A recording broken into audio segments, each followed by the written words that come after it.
Boa noite.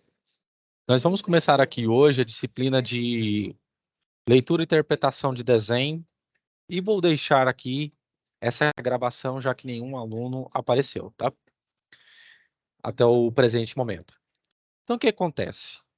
Quando nós falamos sobre representação de alguma coisa, seja ela abstrata ou não, nós precisamos sempre buscar em questão de um desenho. Desenho nada mais é do que um processo de criação visual, onde eu tento representar a realidade numa pequena folha de papel ou então justamente para fazer algum tipo de projeto baseado naquele esquema que eu estou apresentando. Historicamente, os desenhos começaram a surgir nas sociedades antigas justamente para passar o que a sociedade vivia naquele instante, naquele momento. Na sociedade egípcia, por exemplo, o desenho era muito utilizado, principalmente para mostrar como era a agricultura, como eram feitos os projetos arquitetônicos, os projetos de engenharia, como que a sociedade se desenvolveu e como a sociedade iria deixar, no caso, um legado para as gerações futuras. Entre os tipos de desenho, destacam-se o desenho artístico ou de expressão, o desenho de resolução ou de precisão, que é a geometria descritiva, e o desenho de representação ou técnico. O desenho técnico. Com relação ao desenho técnico, pessoal, é o que nós utilizamos principalmente e eventualmente, é claro, para trabalhar com disposições e a estrutura com que vamos lidar no chão de fábrica, ou então por atender alguma necessidade, seja ela em instalações elétricas prediais ou instalações elétricas industriais. Nessa representação, eu tenho que ter cotas, eu tenho que ter distâncias entre elas, nível e também tenho que respeitar uma série de normas com relação à definição de cada parte com que eu vou trabalhar ou com que eu vou mexer. Nos desenhos, pessoal, o que nós mais temos são hoje em dia softwares que garantem com precisão e agilidade a representação com que esse desenho vai ser tratado. Nós temos o software mais conhecido, que é o AutoCAD. Com relação ao desenho geométrico, o desenho geométrico nada mais é do que a representação gráfica de uma forma geométrica. Por exemplo, nesse desenho que eu estou fazendo, eu estou representando o quê? Uma esfera. Mas, se eu retiro o canto e a pintura do lado de fora, isso aqui já representa para mim um círculo. Eu posso ter diversas representações para esse tipo de segmento, como, por exemplo, uma área circular onde que eu vou fazer a irrigação de uma plantação, por exemplo. Ou então, eu posso fazer aqui um slogan para algum material, alguma empresa. Ou então, também, para que eu possa garantir também a representação de uma peça, por exemplo, com que eu quero trabalhar, uma peça mecânica. E é por isso que eu tenho que ter sempre em mente o seguinte: quando eu tenho uma figura geométrica, eu não preciso tão somente trabalhar com as duas dimensões, como aqui no caso, comprimento e largura. Dependendo daquilo que você for trabalhar, você tem que trabalhar a dimensão tridimensional. Por isso que quando eu falo em bidimensional ou superfície, eu falo de área. Quando eu falo de 3 dimensões, eu estou falando de volume. E o que é isso? Porque eu preciso compreender que o espaço geométrico nada mais é do que uma representação do espaço com que eu quero trabalhar. Por exemplo, suponhamos que aqui esta área é uma área com que eu vou trabalhar um projeto de irrigação, por exemplo. E vamos supor que desse projeto, um pedaço dele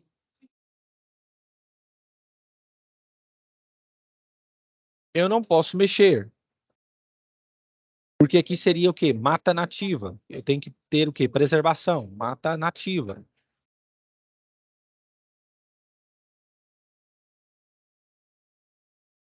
Mata nativa. Então, o que que acontece? Esses demais metros quadrados ou quilômetros quadrados que for o que seja de área restante, eu tenho que trabalhar o máximo possível para que a minha área, ao máximo que eu puder, eu possa fazer com que o meu projeto de irrigação seja o mais viável possível e o mais eficiente possível, tá bom? E é por isso que eu tenho que ter as noções de ponto, linha, plano e reta. Um ponto é o quê? É o começo de um desenho. Linha é o prolongamento desse ponto, de um ponto a outro. Um plano é a representação do espaço. E a reta é um segmento com a união de diversos pontos. Todos esses são o quê? São conceitos matemáticos irrefutáveis. Outro ponto que a gente pode destacar aqui é que nesse objeto C, quando dois pontos se entrelaçam entre si, dividindo esse ângulo ao meio, eu tenho aqui uma bissetriz. Instrumentos e utensílios de desenho. Como eu disse, nós utilizamos para computador o AutoCAD, mas existem outros programas também. Mas antigamente nós trabalhávamos com alguns instrumentos e fazíamos isso à mão. E quando falo isso, eram os técnicos do passado, os engenheiros do passado. Nós tínhamos a prancheta. A prancheta, ela era desta forma, com essas dimensões, mas também depois passou a ser a esta forma, ok? Mais modesta. Nós temos a régua paralela, que o objetivo é traçar as linhas paralelas e apoiar os esquadros. Nós tínhamos os esquadros, que determinava o ângulo com a qual eu poderia trabalhar. E lembrando que o somatório de todos os ângulos internos de um triângulo é 180 graus. 90 mais 60, 150. Mais 30, 180. Eu tenho o escalímetro, tá? Eu tenho diversos modelos de escalímetro. Eu tenho ele em leque e atualmente tenho ele em formato retangular. As escalas dependem do projeto com que você vai trabalhar. Eu posso trabalhar em 1:20, onde 1 centímetro no papel corresponde a 20 centímetros na realidade. 1 centímetro no papel, 25 centímetros na realidade. E assim por diante. Tudo são escalas. E aonde você vê muito isso aqui? GPS, Sistema de Monitoramento por Satélite. Quem utiliza aplicativos, como a Uber, por exemplo, frequentemente ele aparece o quê? Graduado em escalas. O compasso, onde eu tenho uma ponta fixa e uma ponta escrita, onde eu traço os ângulos a partir da medição de um transferidor ou outro, ok? E assim eu posso fazer o quê? Essas aberturas. Eu tenho um transferidor de volta completa, ou de meia lua, ou de 180 graus, ou de 360, onde eu determino o ângulo com que essa abertura ou desenho vai me proporcionar. E o que que acontece? Eu tenho a borracha e a régua, ok? E eu tenho os gabaritos, que é a formação do quê? Dos perfis espaciais. Em vez de eu traçar uma régua, esses perfis, eu já tenho eles já desenhados previamente. O que acontece?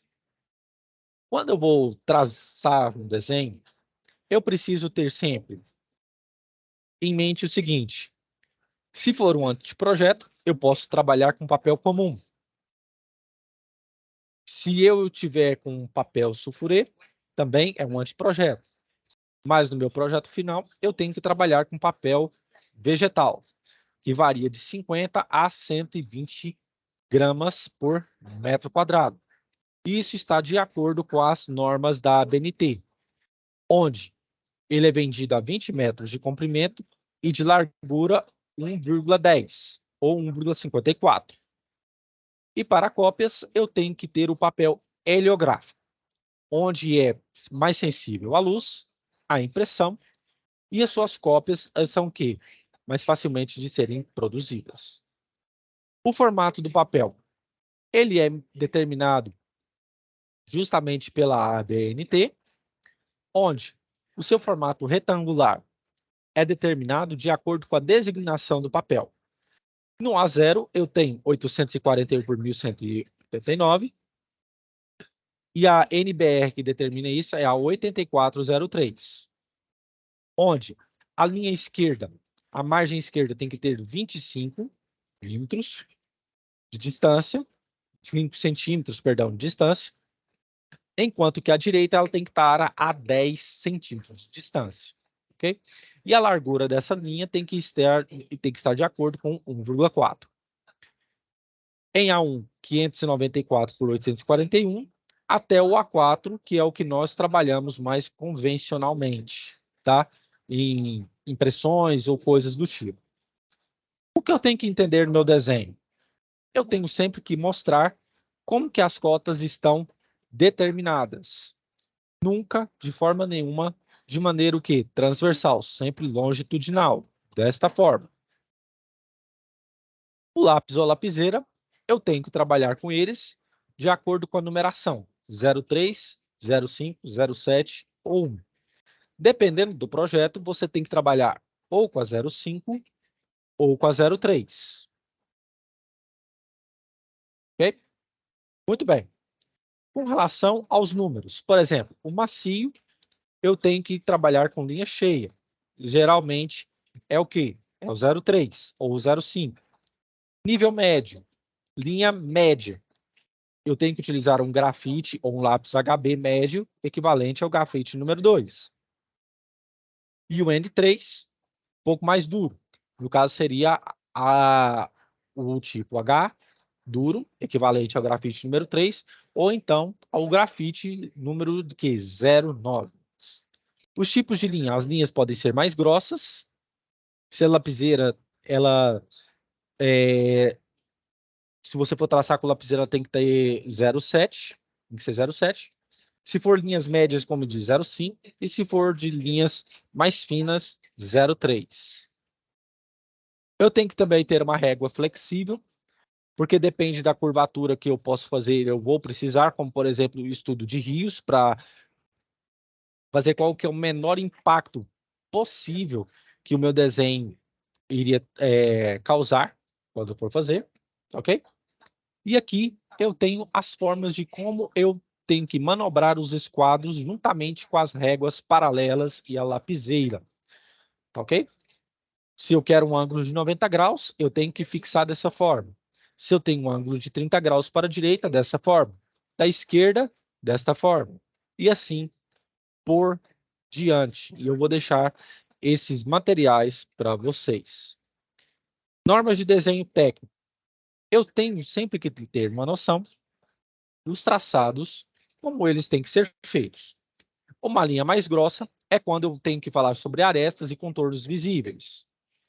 Uma linha mais fina, linhas de medida, tracejados ou linhas auxiliares, ok? Como aqui é uma linha mais fina. Aqui já é uma linha mais grossa. Okay? Traço interrompido, arestas e linhas de contorno encobertas. E o traço misto, fino, é aqueles planos de simetria como vocês estão analisando aqui. Como que vai ser a abertura dessa chaleira e como que vai ser o seu fechamento. O tamanho das escalas é muito importante, principalmente na construção de desenhos mecânicos, como vocês estão vendo aqui, chamado das linhas, as cotas e as linhas de cota e as setas. Por quê? Eu tenho que representar o meu desenho por diversos tipos de ângulo, ok? Como, por exemplo, aqui um cubo, eu tenho uma cadeira de cimento aqui. Dependendo, eu tenho que analisar como se essa cadeira estivesse dentro do cubo e eu tenho que fazer o tracejado dela ou analisar a sua área ou a sua formação através dos diversos segmentos, ou por cima, ou de frente, ou lateral, ou via abaixo, ou transversal, tudo isso. E aí eu tenho as vistas para a direita, baixo, esquerda, frente, e a planta em si. Tudo isso é determinado pelo AutoCAD também, em que eu tenho o quê? Eu tenho como visualizar isso em 2D ou em 3D.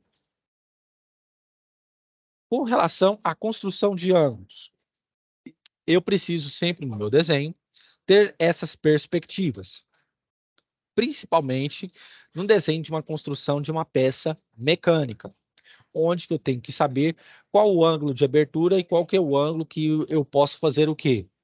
O nivelamento para a construção de uma peça, seja ela meio circular ou não, tá bom?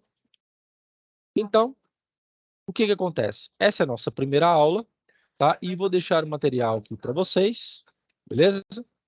E nos vemos na próxima aula, ok? Até mais. E apareceu.